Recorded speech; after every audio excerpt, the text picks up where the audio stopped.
salamun alaihi yawma wulida di dunia, wa yawma yamutu di alam kubur, wa yawma yub'atsu hayya. Dan di akhirat pun dia mendapatkan salam sehingga dibangkitkan dalam keadaan gembira luar biasa. Jadi ada orang-orang yang diberikan oleh Allah kenikmatan, di dunianya nikmat, tentram, kalau dapat pekerjaan nyaman, di rumah tangga nyaman, meninggalnya pun tenang. Di alam kuburnya nanti digambarkan di Quran surah ketiga Ali Imran ayat 169 sampai 171, itu saking gembiranya di alam kubur, sampai-sampai dikabarkan dalam Al-Quran kalau dia punya kemampuan, dia akan mengabarkan kepada keluarganya, jangan banyak menangis, apalagi meratap. Kalau bisa cepat ke sini, karena di sini lebih nyaman dibandingkan di tempat yang sekarang sedang kamu pijak. Dan ketika kembali kepada Allah pun, bahkan ada di antara mereka yang diparadekan satu keluarga besar, sampai diperintahkan para malaikat untuk berbaris di depan pintu surga, semua malaikat.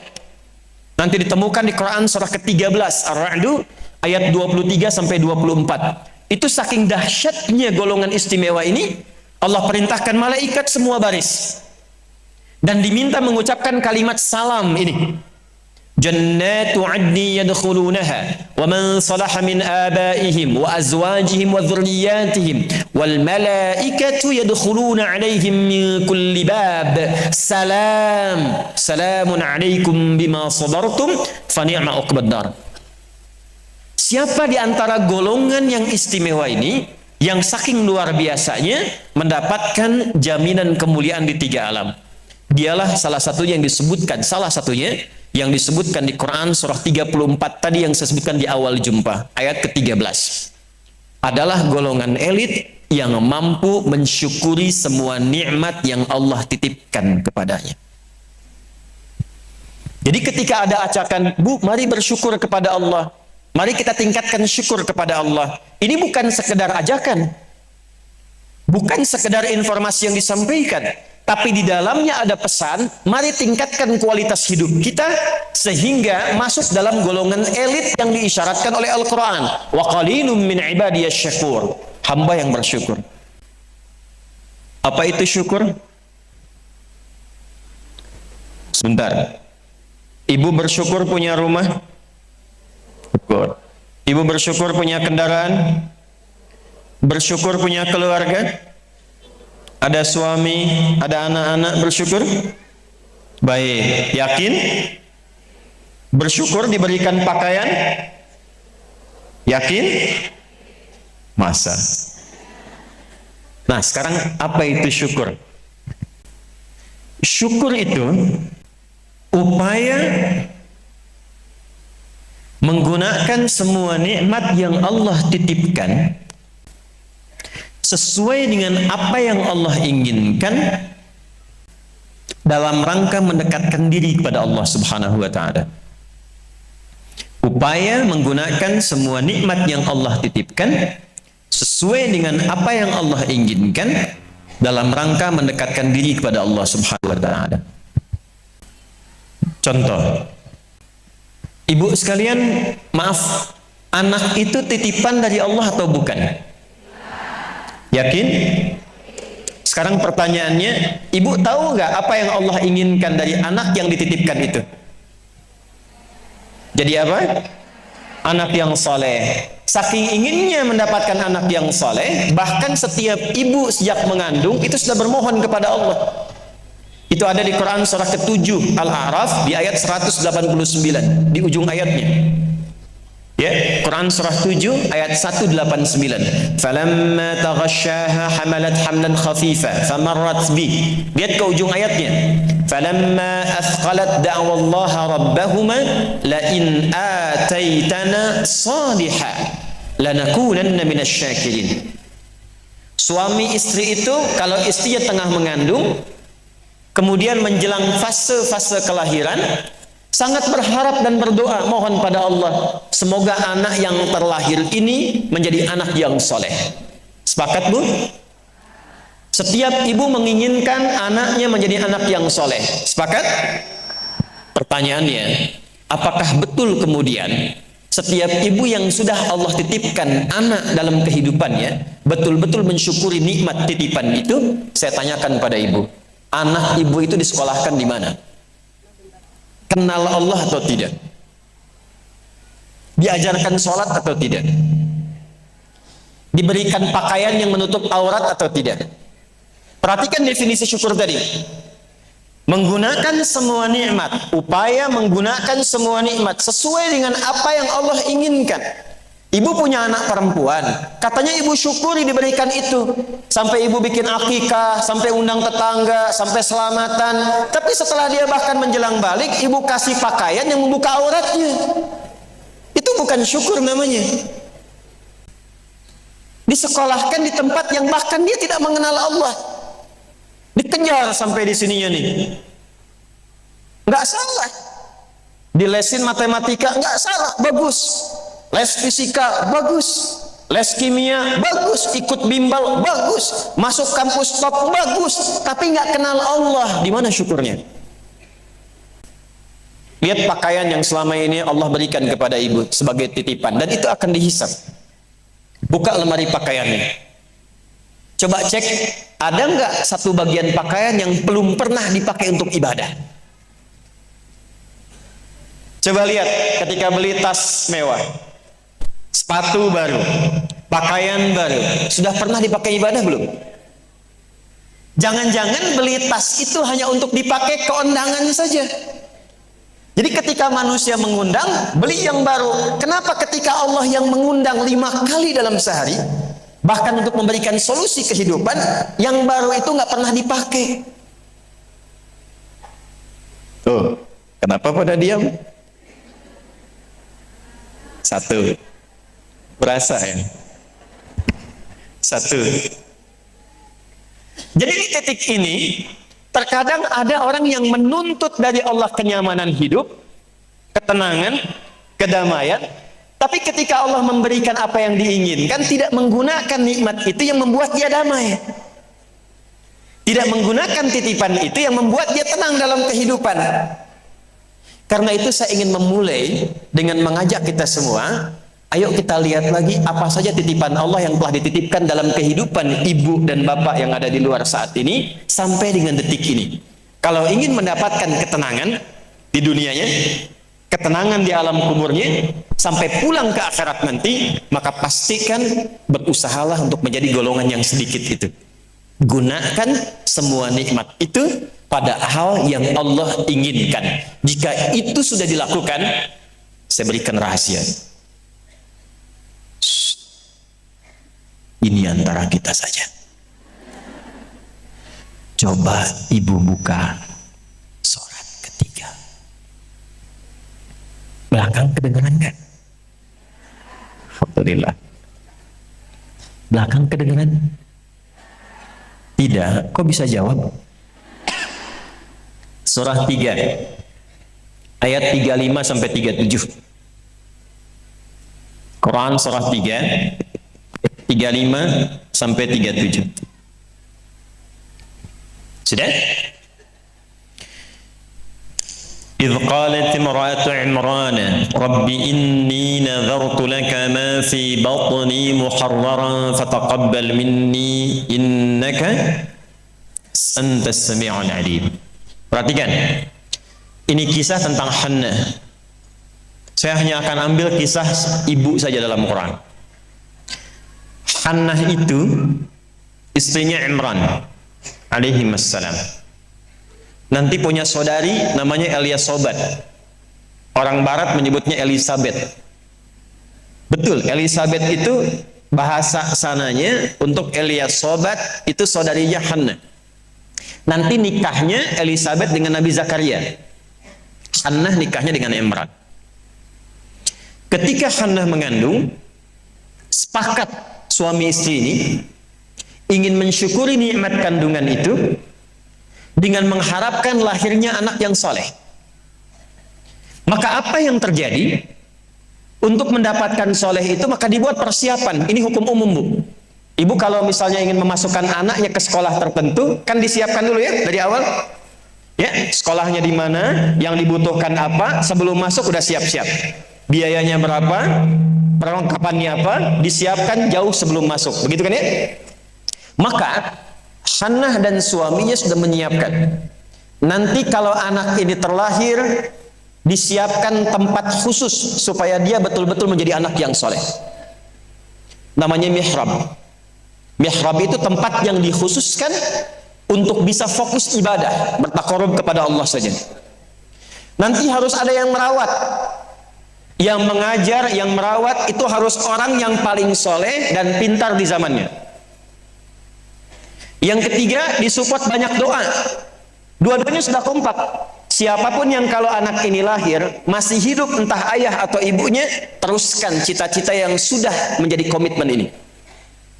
Maka ketika kandungan itu terus membesar dan siap menjelang persalinan, Imran meninggal.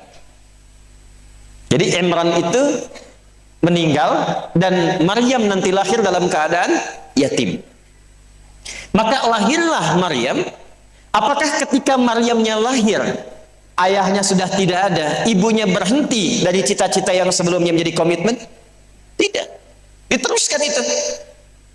Maka ketika terlahir itulah kemudian apa yang sudah disepakati, berikan nama sesuai dengan harapan, isi dengan doa, siapkan tempat yang ingin diarahkan sesuai dengan cita-cita. Maka ayat 36-nya, falamma wada'atha qalat rabbi inni wada'tuha untha wallahu a'lamu bima wada'at wa laysa dzakaru kal untha. Harapannya lahir anak, kalau perempuan dia anak yang salihah, menjaga diri, menjauhkan dari perbuatan yang tercela, mendekat diri kepada Allah. Maka semua makna ini diwakili oleh satu nama, namanya Maryam. Maryam itu perempuan terhormat yang dekat dengan Allah. Kemudian setelah itu apa?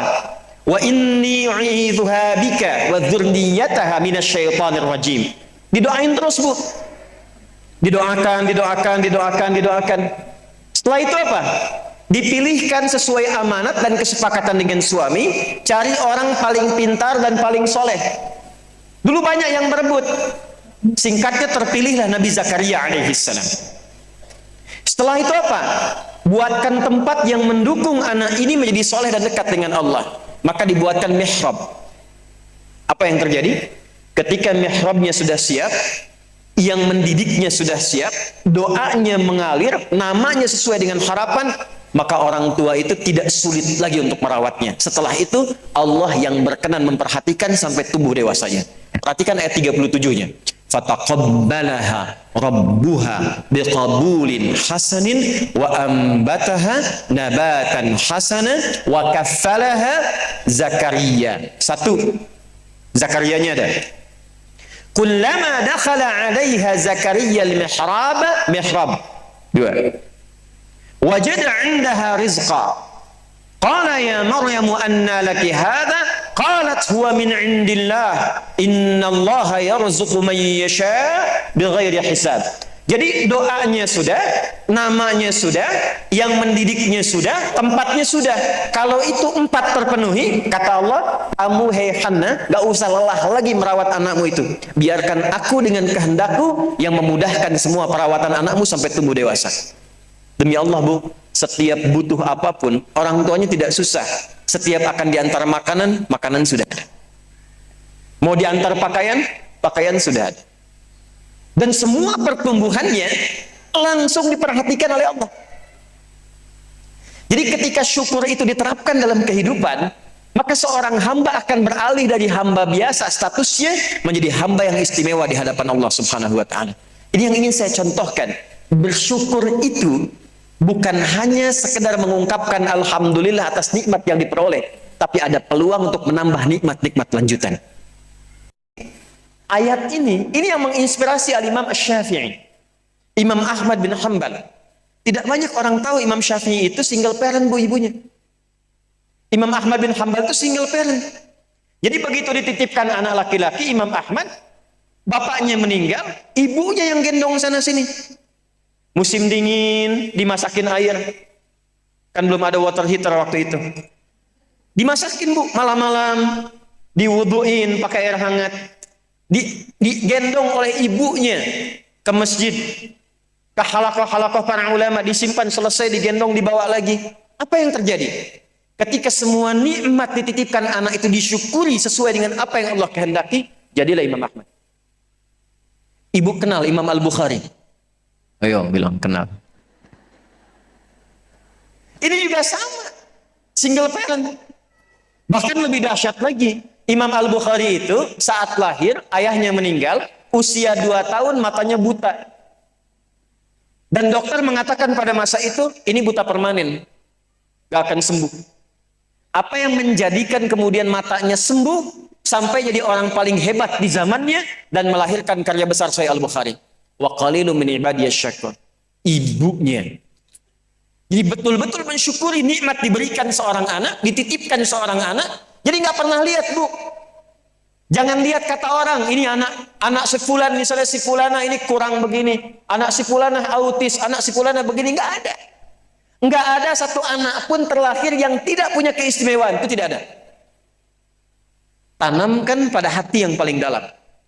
Dalam kondisi apapun Allah menitipkan anak pada ibu, itu ada keistimewaan di dalamnya yang menyempurnakan kebahagiaan dalam rumah tangga.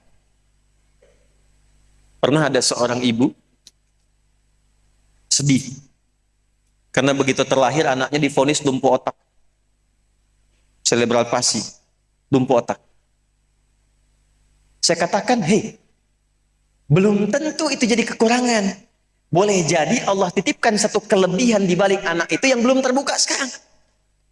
Coba bacain Quran terus. Dibacakan Quran, bacain Quran, bacain Quran. Begitu anak itu mulai bisa bicara, yang keluar Quran. Begitu dicek oleh seorang ustadz, ternyata anak itu sudah hafal Quran 30 juz. 30 juz. Dan barokah anak itu yang kemudian membawa si ibu jadi keliling-keliling. Haji, umrah, ke satu tempat yang tidak pernah dikunjungi sebelumnya. Bertemu dengan orang hebat yang tidak pernah dibayangkan sebelumnya. Ternyata lewat wasilah anak itu.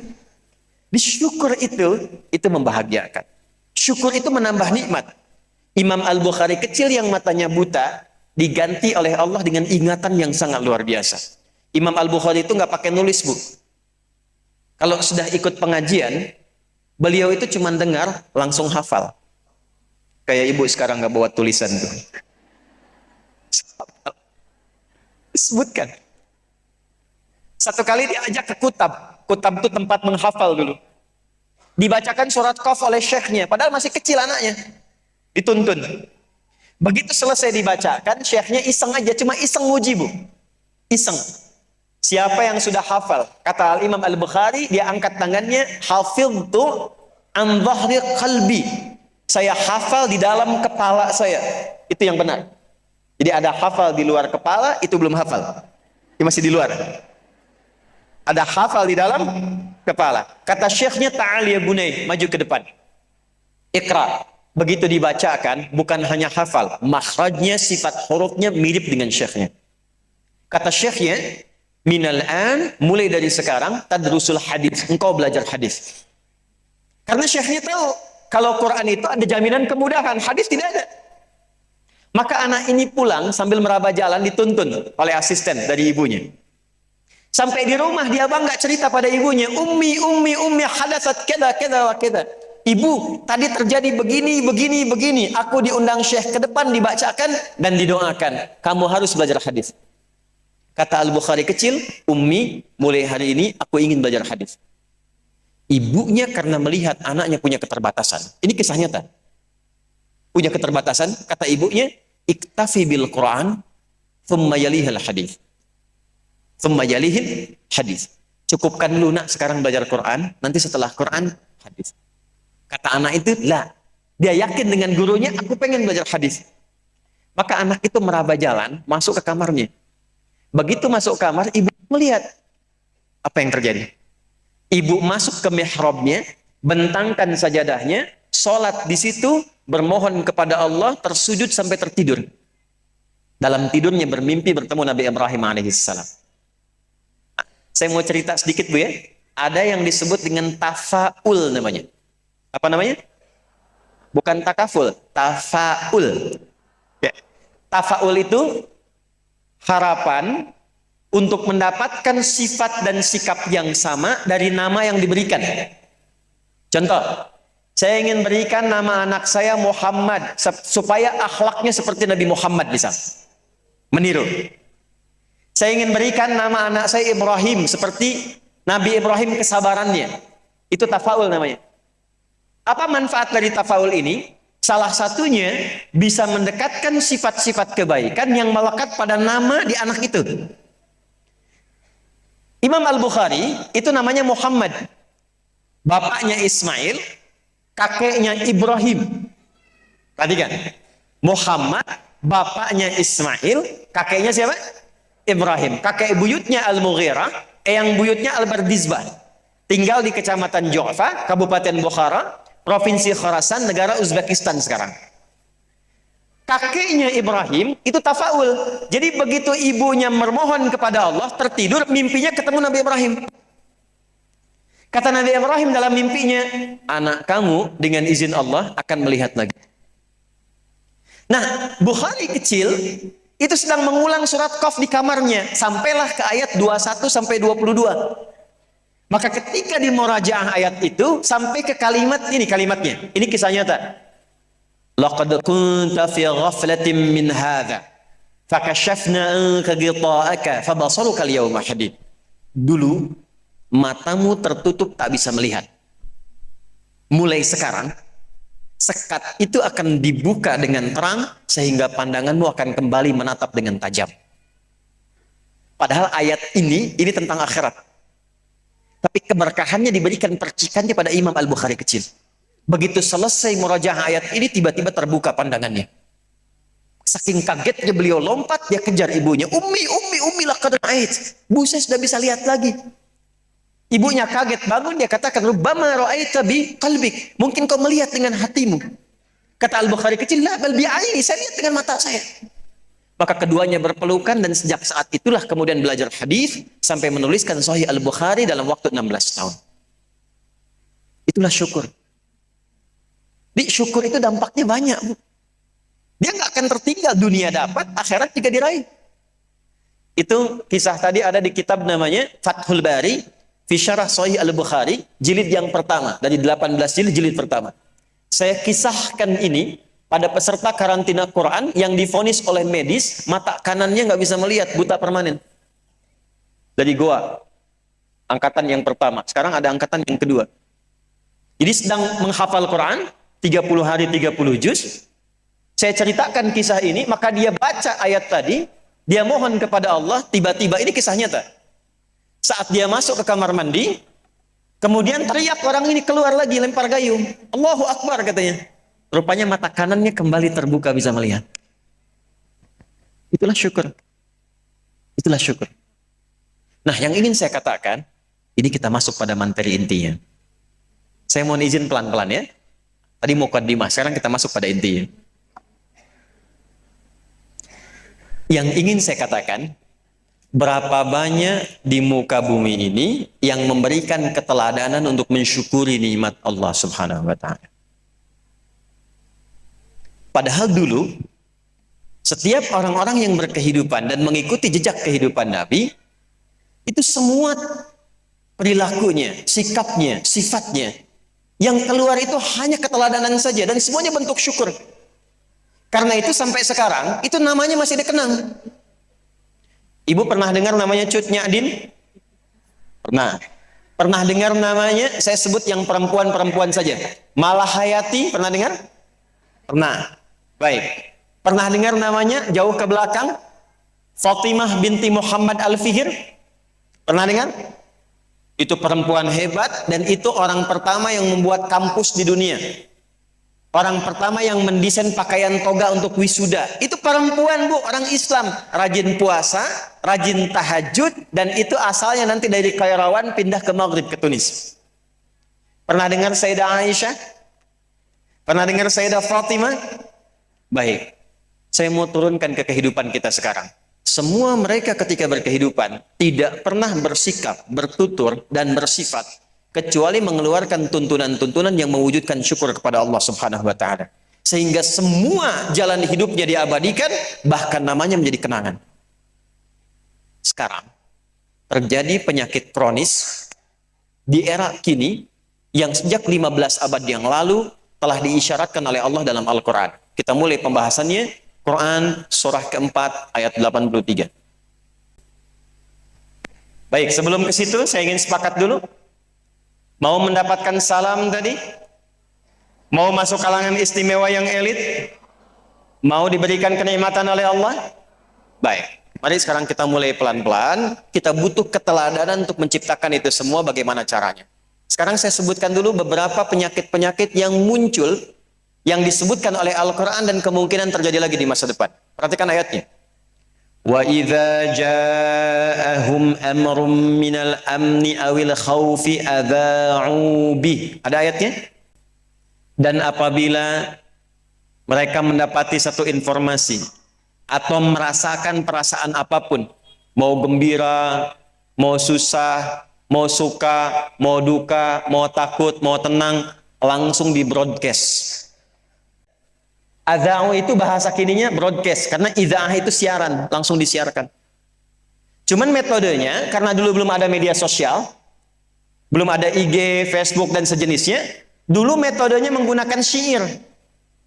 Jadi nggak ada satupun orang pada saat itu, kalau dia merasakan apapun atau mengalami apapun, jemur pakaian cepat kering, bikin syair.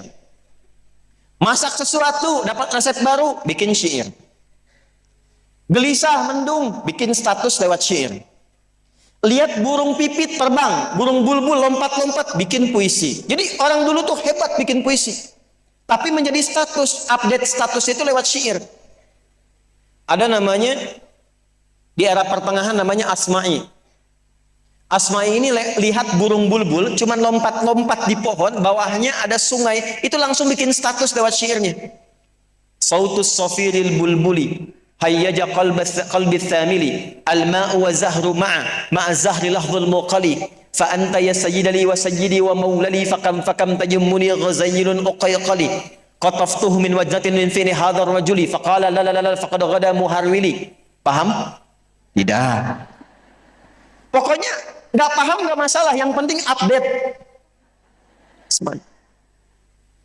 Ada Pangeran Pujangga, saking dahsyatnya, hebatnya bikin syair, disebut kalau ada orang yang paling mahir bersastra, ini pangerannya. Namanya Imrul Qais.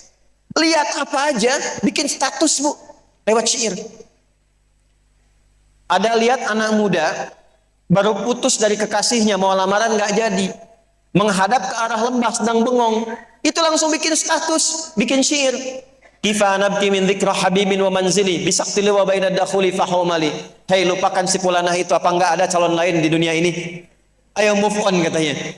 Jadi lihat apapun bikin, merasakan apapun update. Itu kondisi masa-masa pada saat itu. Dan ini disebut oleh Al-Qur'an tipikal masyarakat sakit.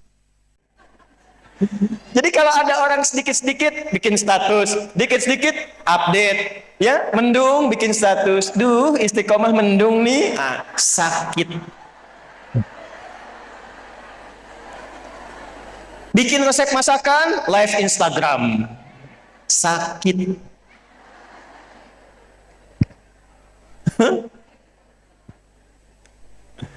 Jadi semua diupdate.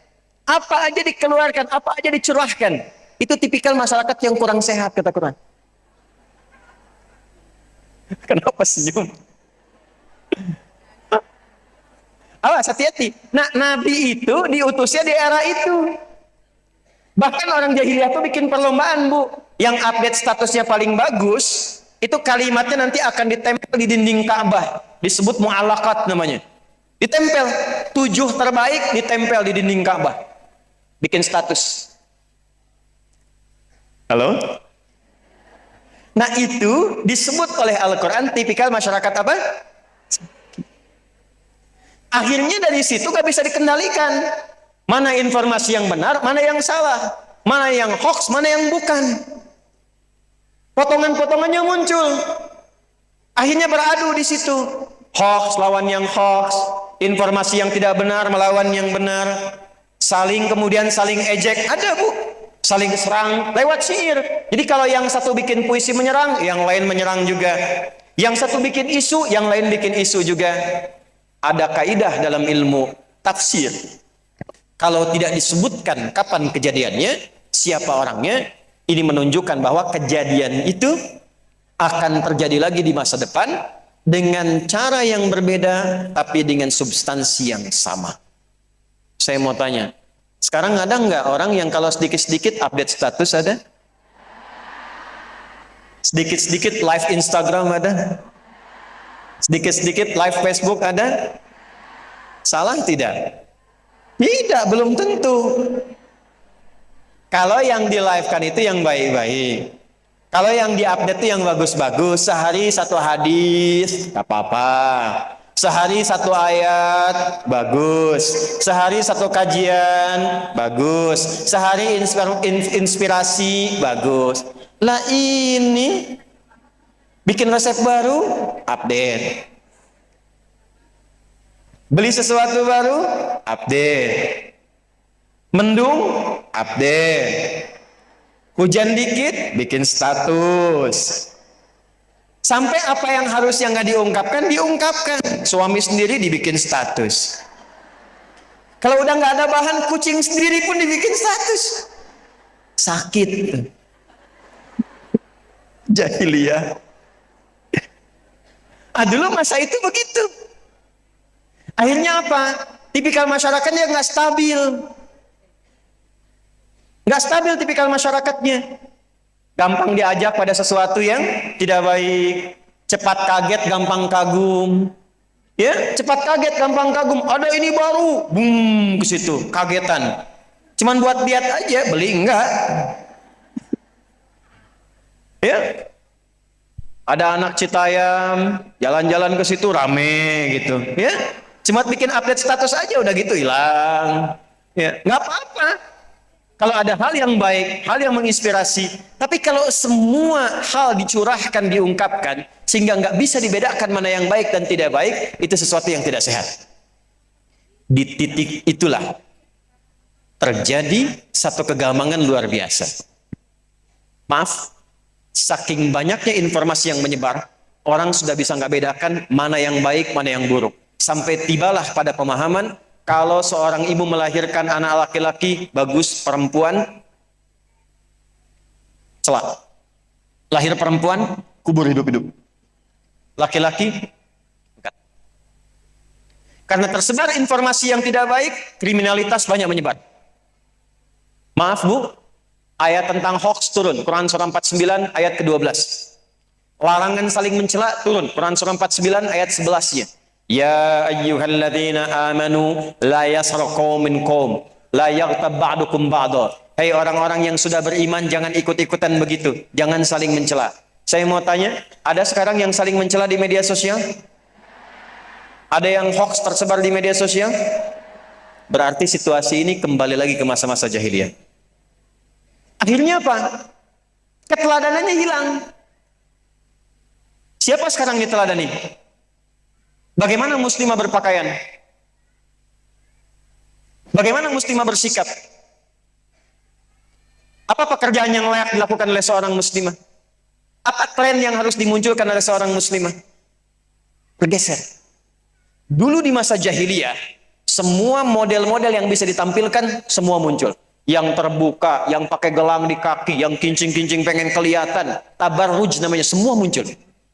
Maka di titik itulah diluruskan kembali dengan diutusnya Nabi Muhammad SAW, dan langsung dengan kedatangan Nabi ini diberikan satu model lengkap panduan berkehidupan dari yang paling kecil sampai yang paling besar, dari yang sederhana sampai yang paling kompleks, yang kalau diikuti oleh siapapun, maka maaf, jangankan nabinya, orang yang ikutnya seketika akan jadi tokoh panutan dan tokoh teladan di masanya. Dalam bahasa Arab, keteladanan yang kalau diikuti otomatis jadi teladan lagi, maka itu disebut dengan uswah namanya. Apa namanya? Saya cek pelan-pelan. Ibu pernah dengar Umar bin Khattab? Pernah ya? Ibu pernah dengar nggak kisahnya Umar sebelum masuk Islam bagaimana? Umar itu termasuk orang yang sangat keras, yang hampir setiap hari kegiatannya sebelum masuk Islam selalu mengajak duel pada siapapun.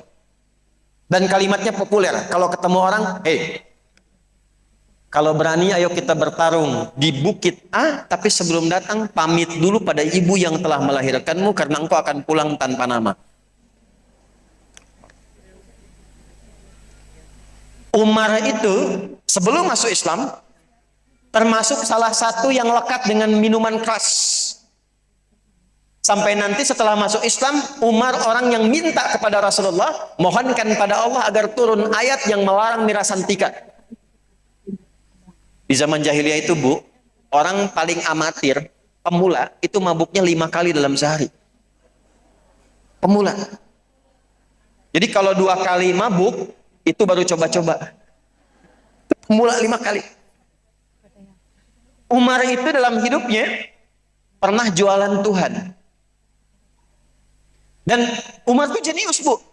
Di antara kejeniusannya, orang bikin dari kayu, orang bikin dari batu, Umar bikin dari roti. Jualan. Makanya nanti setelah masuk Islam, pernah senyum sendiri, pernah nangis sendiri. Ditanya, kenapa ya Khalifah engkau tersenyum? Kata beliau, aku ingat saat di jahiliyah, pernah jualan Tuhan, kubuat dari roti. Di waktu jualan, karena sedang panas, gak ada yang beli, akhirnya terpaksa lapar datang, Tuhan disimpan di satu tempat, aku duduk, aku bilang, ya Lata, Tuhan mohon maafkan aku, agak lapar dikit, pinjam tangan, nanti aku ganti. Akhirnya Tuhannya habis, dari ujung kepala sampai ujung kaki. Umar. Tapi apa yang terjadi setelah beliau masuk Islam? Tidak ada satupun yang keluar dari lisan beliau sampai ujung kakinya, kecuali kebaikan. Bicaranya jujur. Ketegasannya bermaslahat. Sampai kata Nabi mengatakan, jangankan manusia, setan ketemu Umar, yang lari setannya. Umarnya. Orang yang pertama kali mempraktekkan belusukan, Umar. Umar itu tiap malam belusukan, Bu. Tiap malam. Satu kali, singgah di satu tempat, ada seorang ibu, single parent, sedang ingin menidurkan anak-anaknya yang kelaparan malamnya, karena nggak ada makanan. Maka beliau pura-pura menggoreng batu dengan pasir, digoreng begini, supaya anaknya sedang membayangkan ibunya masak makanan. Saat menggoreng pasir itu dan batu di dalamnya, kata perempuan ini, ya Khalifah, celaka engkau Khalifah, enak-enak di istana sedangkan rakyatmu merasakan kekurangan saat ini. Engkau makan enak sedangkan kami goreng-goreng batu. Umar lewat, bergetar jiwanya, langsung datang ke Baitul Mal, dibuka di situ, ambil sekarung gandum, diangkat di pundaknya. Ajudannya dibiarkan ikut saja. Enggak, ini tanggung jawabku, aku yang dihisab di hari kiamat. Datang ke tempat tadi, dimasakin langsung oleh Umar, dan tidak pernah tahu ibu itu bahwa itulah pemimpinnya. Di waktu Umar masakin itu, ibunya masih mencela pemimpinnya juga. Dasar Umar, enak-enak di istana, yang masakin aku orang lain, katanya. Padahal itu Umar. Itulah Umar. Bagaimana satu kurikulum keteladanan mampu merubah orang yang tadinya keras menjadi manusia yang paling luar biasa.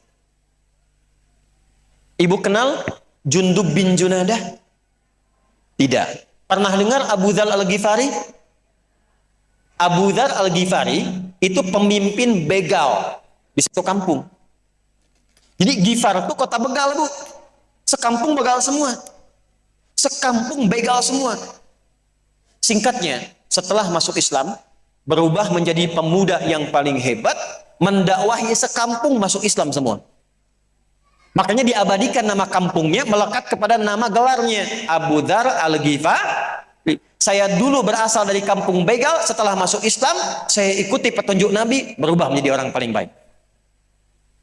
Singkatnya, semua orang yang belajar dari Nabi, mau laki-laki, mau perempuan, maka kalau ibu telusuri jalurnya, akan ditemukan keteladanan sesuai dengan profesinya. Sifat Nabi yang mendapatkan kemuliaan dari Allah untuk membawa keteladanan sehingga bisa diteladani, itu disebut dengan uswah namanya. Apa namanya? Turunlah Quran surah ke-33 ayat 21. Pelan-pelan. Kita baca. Laqad kana lakum fi Rasulillahi uswatun. Baik. Bu, ayat ini bisa dibaca dengan dua cara. Satu, uswah. Yang kedua, iswah. Satu apa? Uswah. Yang kedua apa? Iswah. Bisa u, bisa i.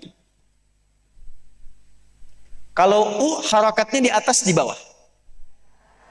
Atas itu tinggi atau rendah? Tinggi. Harakatnya fathah atau kasrah? Dhammah. Dhammah itu artinya banyak, berkumpul. Kalau kasrah itu rendah atau tinggi? Kalau rendah itu tipis atau tebal? Tipis. Harakatnya fathah atau dhammah? Kasrah. Kasrah itu dari kata kasra, artinya sesuatu yang pecah, jadi kecil. Kenapa bisa dibaca dengan dua cara? Untuk memberikan kesan kepada kita bahwa Nabi itu diberikan oleh Allah keistimewaan sebagai teladan kehidupan. Jangankan yang tinggi-tingginya, yang banyak bisa kita teladani. Salatnya, baca Qur'annya, sedekahnya, sampai yang kecil-kecilnya pun bisa jadi teladan. Jalannya, kalau dipanggil bagaimana cara nengoknya, kalau salaman bagaimana cara megangnya, kalau berpakaian bagaimana cara berpakaiannya. Jangankan dari yang tinggi-tinggi, yang kecilnya pun kalau diikuti itu pasti menjadi teladan dalam kehidupan. Dan demi Allah saya katakan, tidak ada satupun yang mengikuti petunjuk Nabi kecuali setelah itu dia menjadi teladan di zamannya sampai ke depan. Ibu kenal Ali bin Abi Thalib, pernah dengar namanya? Utsman bin Affan, Abu Dzar Al-Ghifari, Abdurrahman bin Auf. Pertanyaan saya, ibu pernah lihat mereka nggak? Pernah ketemu mereka nggak? Nggak pernah ketemu, tapi kenal namanya. Mereka orang baik bukan? Bagaimana ibu bisa simpulkan mereka baik sedangkan ibu belum pernah ketemu dengannya? Karena kisahnya sampai ke kita saat ini. Bagaimana kisahnya bisa bertahan selama 15 abad? Siapa yang bisa menyampaikan itu? Siapa yang bisa menjamin terjaga kisah itu sampai di masa kita sekarang? Padahal ada orang baru hidup setahun 2 tahun, baru berkehidupan 20 tahun, 30 tahun, meninggal, nggak pernah disebut namanya. Nggak pernah dikenang. Tapi semua orang ini, yang bahkan sebelum masuk Islam, perilakunya penuh dengan kriminalitas, begitu masuk Islam, dikenang nama dan sikapnya melebihi usia kehidupannya. Itulah uswah. Itulah iswah. Nah, yang paling dahsyat, kalau diikuti caranya, misal, saya ambil contoh gini. Ibu, ini ada gelas. Dalamnya ada minuman. Fungsi minum apa? Menghilangkan haus. Tapi, kalau ibu ingin minum dan jadi teladan cara minumnya, maka Nabi Muhammad SAW diberikan petunjuk oleh Allah. Ajarkan pada umatmu, begini cara minum yang baik, kalau dilakukan, dapat teladan dalam kehidupan. Maka kata Nabi, idza quddima ta'amu, kalau makanan dihidangkan, ada makanannya, minumannya, dan seterusnya, khudh biyaminika ma yalik, ambil dengan tangan kananmu yang paling dekat denganmu. Jangan menerobos terlampau jauh dari apa yang tidak engkau bisa jangkau. Kemudian setelah engkau ambil dengan tangan kananmu, samillah, sebut nama Allah. Bismillahirrahmanirrahim, minum. Sederhana, Bu. Tapi kalau itu dipraktekkan, sedang ada jamuan, kita tidak harus datang ke tempat yang sana. Kita tidak harus bergeser ke tempat yang jauh. Ambil yang paling dekat. Ambil dengan tangan kanan, sebut nama Allah. Bismillahirrahmanirrahim. Maka jaminannya, apa yang dikerjakan itu seketika akan jadi teladan dalam kehidupan. Nabi Muhammad tidak pernah dipanggil kecuali berbalik seluruh tubuhnya untuk menunjukkan penghormatan. Memberikan senyuman. Datang, memberikan doa. Ustadz Adi, Masya Allah, Kang Asep. Dama, mudah-mudahan keluarga sehat ya, diberikan keberkahan, lancar rezeki semuanya. Kira-kira kalau ibu bertemu dengan orang seperti itu nyaman nggak? Enak nggak? Ibu ambil ilmunya, ibu praktekkan ketika dipanggil. Fulana berbalik, jeng, masya Allah, dawang.